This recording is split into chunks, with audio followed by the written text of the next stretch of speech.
अगर आज की ये छोटी सी वीडियो अगर आप पूरी अटेंड कर लेते हो तो आपकी वो छोटे छोटे सेंटेंसेस बनाने में छोटे छोटे फ्रेजेस की, वर्ड्स की या कंजंक्शन की जो दिक्कत होती है वो दूर हो जाएगी। यानी कि एक वीडियो में आपको कई सारी चीज़ों को सीखने को मिलेगा, चाहे वो फ्रेजेस हो, वर्ड्स हो या कंजंक्शन हो, सभी चीज़ें एक ही वीडियो में कवर होने वाली है। तो चलिए बिना टाइम वेस्ट की वीडियो को स्टार्ट करते हैं। तो फर्स्ट हम बात कर लेते हैं स्टिल। अब ये देखिए, एक तरह से ये कंजंक्शन भी होते हैं, एक तरह से ये वर्ड्स भी होते हैं और एक तरह से ये छोटे फ्रेजेस होते हैं जिससे हमारी इंग्लिश में फ्लुएंसी आती है। तो स्टिल का हिंदी मीनिंग होता है अभी भी, अभी तक। यहाँ पे मैंने इंग्लिश में भी लिख रखा है ताकि आपको आप इसकी हिंदी मीनिंग को समझ पाओ, ठीक है। तो स्टिल का मतलब होता है अभी भी या फिर अभी तक। जैसे तुम अभी भी जाग रहे हो, तुम अभी भी टीवी देख रहे हो, तुम अभी भी सो रहे हो, ठीक है। तो अभी भी या फिर अभी तक तो स्टिल का यूज करेंगे। वो अभी तक टीवी देख रहा है या अभी भी टीवी देख रहा है, ठीक है। तो हम बोलेंगे he is still watching TV. और इसका रूल होता है helping verb and main verb के बीच में यूज किया जाता है स्टिल का, ये याद रखिएगा, ठीक है। एक सेंटेंस से चलिए हम भी फ्रेम करते हैं। जैसे वह अभी तक सो रही है या फिर वह अभी भी सो रही है, तो हम कैसे बोलेंगे? हम बोलेंगे सी इज और हेल्पिंग वर्ब मेन वर्ब के बीच में लगती है, यानी कि still sleeping. He is still sleeping, यानी कि वो अभी भी सो रही है या अभी तक सो रही है, ठीक है। तो स्टिल का मतलब होता है अभी भी या फिर अभी तक। इसका लगाने का रूल क्या होता है? सब helping verb and main verb के बीच में लगता है। चलिए आगे देखते हैं। नेक्स्ट हमारा जो वर्ड्स है ये कंजंक्शन भी होते हैं। वाइल प्लस ing, ये प्रीपोजिशन भी होता है, ठीक है। तो वाइल एक तरह से प्रीपोजिशन कहलाते हैं, कंजंक्शन कहलाते हैं, छोटे वर्ड्स भी कहलाते हैं और फ्रेजेस में भी इनका यूज किया जाता है। तो अगर आप प्रीपोजिशन के रूप में देखते हो तो वाइल के बाद हमेशा वर्ब में ing लगती है। अगर आप कोई भी प्रीपोजिशन की बात करो, प्रीपोजिशन के बाद में अगर आपको वर्ब की यूज करनी होगी तो वो हमेशा वर्ब का फोर्थ फॉर्म यानी कि ing विद वर्ब का यूज करना पड़ता है। इसका हिंदी मीनिंग होता है करते वक्त या करते करते, मतलब कोई काम करते वक्त या कोई काम करते करते। जैसे खाते वक्त मैं टीवी देखती हूँ या फिर खाते खाते मैं टीवी देखती हूँ, खाते वक्त मैं टीवी देखती हूँ, बात एक ही है ना। तो खाते वक्त यानी कि वाइल ईटिंग, वाइल के बाद हमने वर्ब की क्या लगा दी? Fourth form ing with verb. I watch TV, मैं टीवी देखती हूँ। While eating I watch TV, खाना खाते वक्त मैं टीवी देखती हूँ। वह टीवी देखते देखते सो गया या फिर वह टीवी देखते वक्त सो गया, बात एक ही है, ठीक है। तो क्या करते वक्त? देखते देखते, क्या? टीवी देखते देखते, यानी कि वाइल वॉचिंग। टीवी में टीवी देखना यानी कि वॉच का यूज करते हैं, तो वॉचिंग। वाइल वॉचिंग, वह सो गया, तो हम बोलेंगे ही स्लेप्ट। वह सो गया। वाइल वॉचिंग टीवी, यहाँ पर टीवी भी है ना, तो यहाँ टीवी का यूज करेंगे। While watching TV he slept, TV देखते देखते वह सो गया, ठीक है। तो वाइल का यूज इस तरीके से करना। जैसे मैं गाना सुनते वक्त पढ़ाई करता हूँ या फिर मैं टीवी देखते देखते पढ़ाई करता हूँ, जैसे भी आपके सेंटेंसेस जो मीनिंगफुल लगे, जो सेंटेंसेस आप यूज करते हो करते करते या करते वक्त, अगर आपके सेंटेंसेस में आते हैं तो वहां पे आपको वाइल का यूज करना है। ओके, चलिए आगे देखते हैं। नेक्स्ट है हमारा बाई प्लस वर्ब में ing। बाई भी एक तरह से आपका प्रीपोजिशन होता है और इसके बाद हमेशा वर्ब में ing आती है। इसके हिंदी मीनिंग होते हैं कर या करके, मतलब कोई काम कर या फिर कोई काम करके। जैसे पढ़ाई करके मैं मार्केट जाऊंगी, करके, है ना, पढ़ाई करके, यानी कि बाय करके के लिए बाय, पढ़ाई यानी कि स्टडिंग। बाय स्टडिंग मैं मार्केट जाऊंगी। I will go to the market, I will go to market यानी कि मैं मार्केट जाऊंगी। रोज प्रैक्टिस करके यानी कि बाय प्रैक्टिसिंग डेली आप अपनी इंग्लिश बेहतर कर सकते हैं। तो एक चीज़ आप याद रखिएगा, आप बाय करके आप स्टार्टिंग में भी सेंटेंसेस बना सकते हो या फिर लास्ट में, पहले आप इसको भी बना सकते हो। चलिए पहले हम ये सेंटेंसेस को बनाते हैं, उसके बाद ये सेंटेंसेस को बनाएंगे। ओके, पहले मैं इसे थोड़ा इरेज करके क्लीन कर देती हूँ। पहले हम बनाएंगे आप अपनी इंग्लिश को बेहतर कर सकते हैं, यानी कि इम्प्रूव कर सकते हैं। You can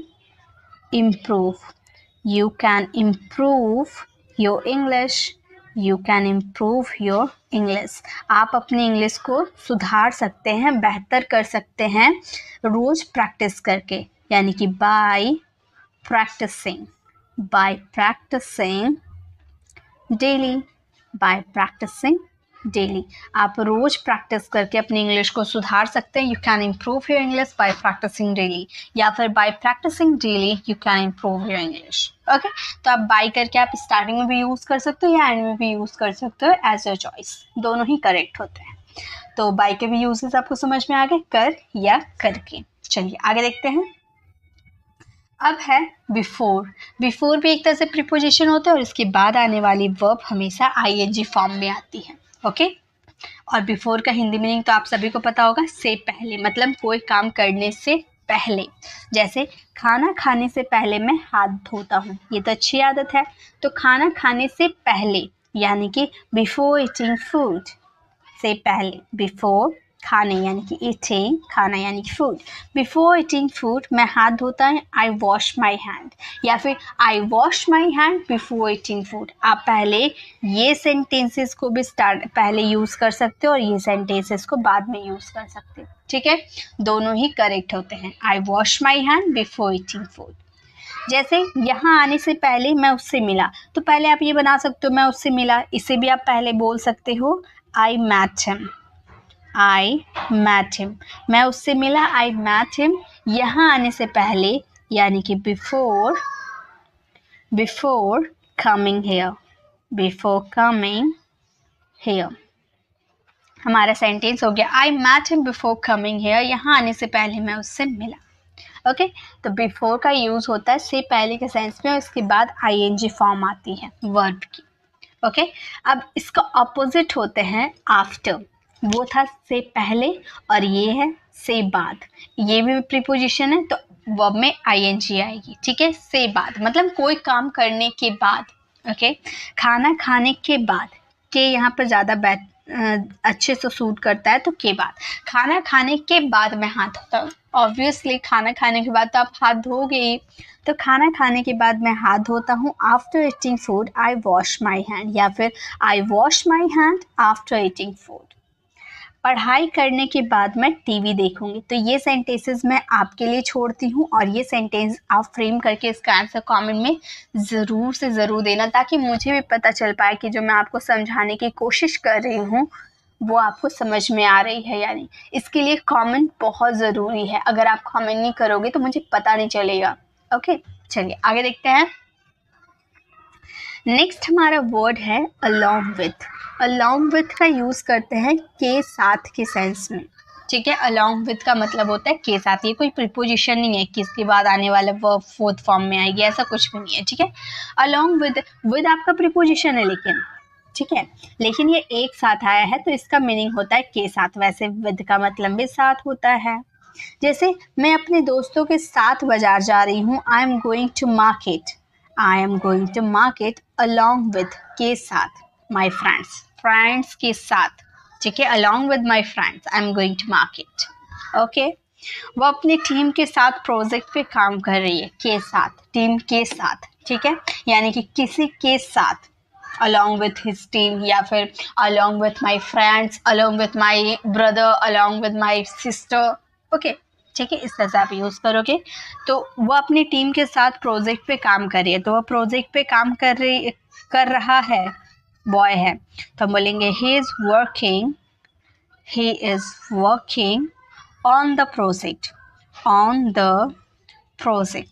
he is working on the project along with his team।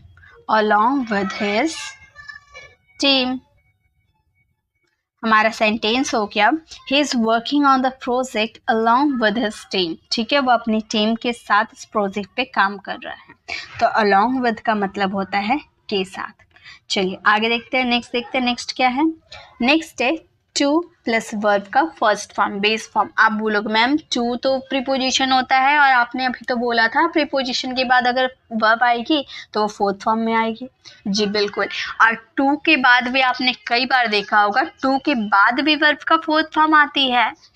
To जो है ना वो दो, ऐसे तो टू के बहुत सारे यूजेस होते हैं जो मैंने बता रखी हूँ, लेकिन यहाँ पे मैं आपको ये चीज़ क्लियर करवाती हूँ। अगर आप टू एज अ प्रीपोजिशन के रूप में यूज़ कर रहे हो तो वहाँ पे वर्ब का फोर्थ फॉर्म आएगी, ठीक है। लेकिन टू एक तरह से इन्फिनेटिव होते हैं, इन्फिनेटिव होते हैं टू।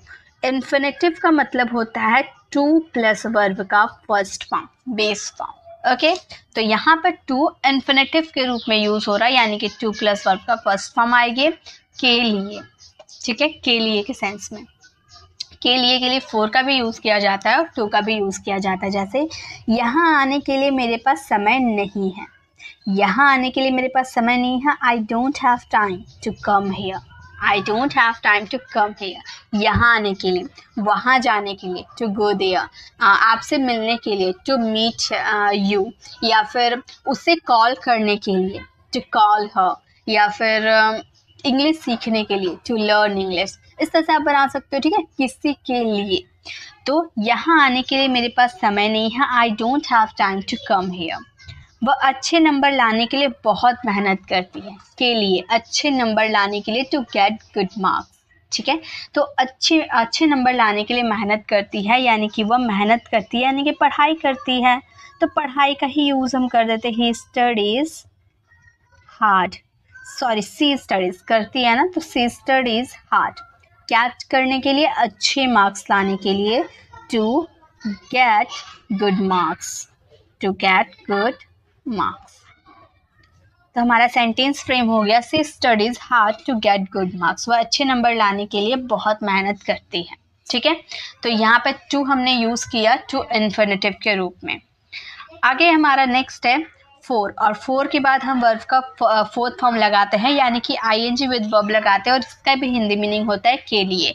जैसे आपने टू का यूज़ किया, फोर का यूज़ सेम कंडीशन में होता है, लेकिन दोनों में फ़र्क क्या है? अगर आप टू का यूज़ करते हो तो आपको वर्ब का फर्स्ट फॉर्म यूज़ करना है, और अगर आप फोर का यूज़ करते हो तो फोर के बाद आपको वर्ब का फोर्थ फॉर्म यूज़ करना है। फ़र्क यही है, बाकी हिंदी के सेंटेंसेस वैसे ही बनते हैं, ठीक है। हिंदी मीनिंग भी बिल्कुल सेम है। जैसे यहाँ आने के लिए मेरे पास समय नहीं है, I don't have time for coming here. हमने इससे पहले क्या यूज़ किया था?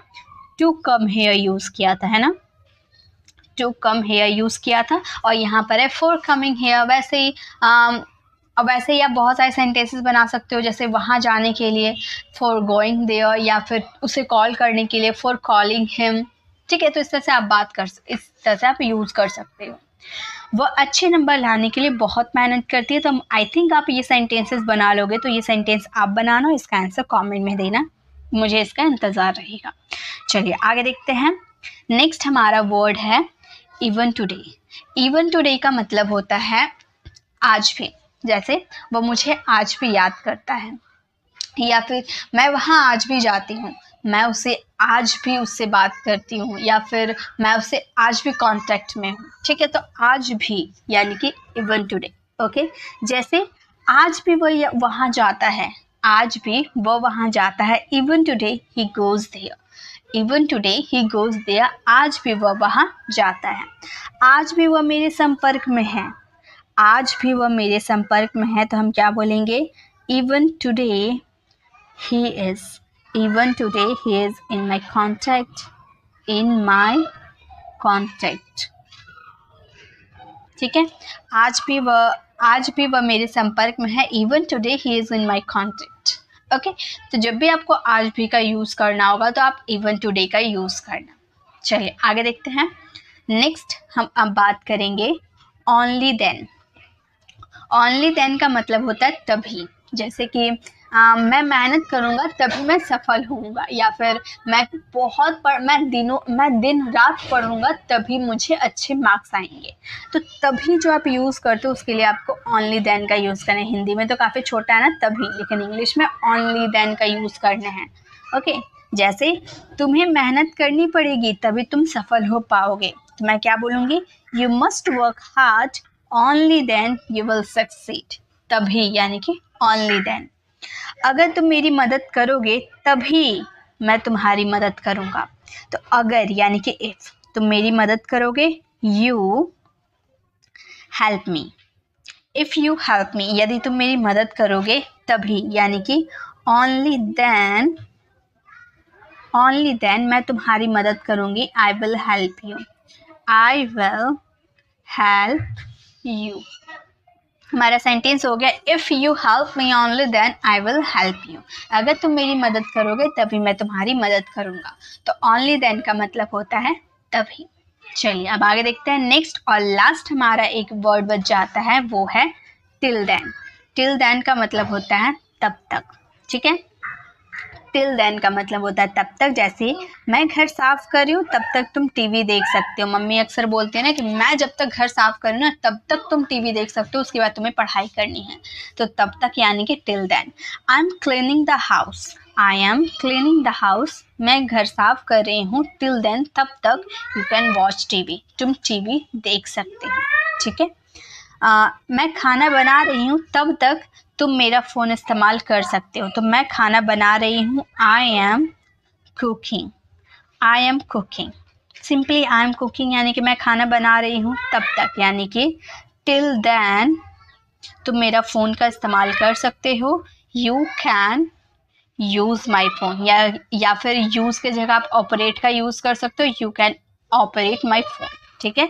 तो I am cooking till then you can use my phone, या फिर I am cooking till then you can operate my phone. तो इस तरह से आप यूज़ कर सकते हो टिल देन यानी कि तब तक, ओके। तो एक सेंटेंस आपको मैं देती हूँ, हम कल मिलेंगे, तब तक आपको प्रैक्टिस करनी है। ये सेंटेंस आप फ्रेम करना, उसका आंसर कमेंट में देना। अगर आपको ये छोटी सी वीडियो अच्छी लगी तो वीडियो को लाइक कीजिएगा, अपने फ्रेंड फैमिली को ज़रूर शेयर कीजिएगा, और अगर आप हमारे चैनल पर नए हैं और मेरे पढ़ाने का तरीका आपको पसंद आया तो सब्सक्राइब कर आने वाले बेल आइकन को ज़रूर प्रेस कीजिएगा, ताकि रोज आने वाली वीडियोज़ की नोटिफिकेशन आपको समय पर मिल जाएगी। I will see you in the next video, till then bye bye, take care.